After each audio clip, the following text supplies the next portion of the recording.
So, Silk Song was finally released this month, and it's been going exactly the way I always thought it would, with just a whole lot of dying to a whole lot of interesting enemies in a whole lot of cool places.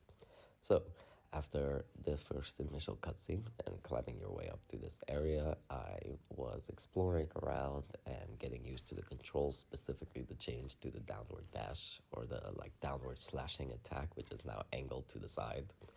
I unlocked the first power and then challenged by releasing the Belbies from his silky webbings.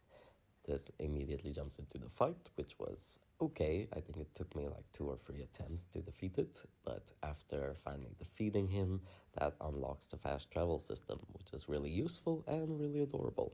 I hop on the back of my new friend and we explore deeper into the Marrow. Here I find a couple of seats and take a breather and a quick smoke, and then I engage in some platforming, which it wasn't too bad, but also just a whole host of dying to situations like this.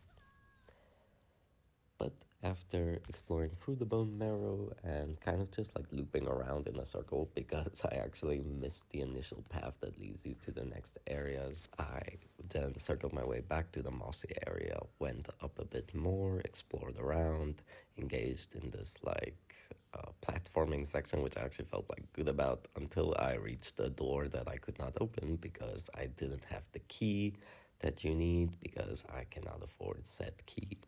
After a contemplative swim in front of the locked door, I head with renewed vigor and try the Hunter's March. Here I found a whole lot of beads and even more death, so after a couple of tries I give up and I take a different route where I find chakra again and finally pick up the last couple of items that I never bought from the shop, which were actually super important. I unlock a couple of more fast travel points and continue to experience extreme poverty, because I'm just really struggling to keep up with the cost of stuff in this game.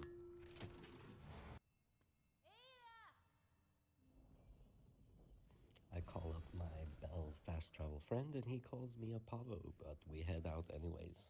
I find a couple of beautiful seats, a couple of dead ends, and then also a new enemy. This is the enemy Lace, and it took me a bunch of tries to defeat her.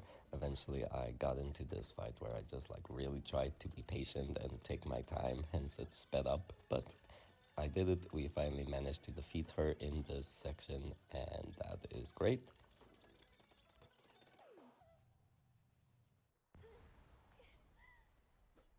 Moving beyond Lace and exploring a bit more, it honestly didn't feel like a really long time before I encountered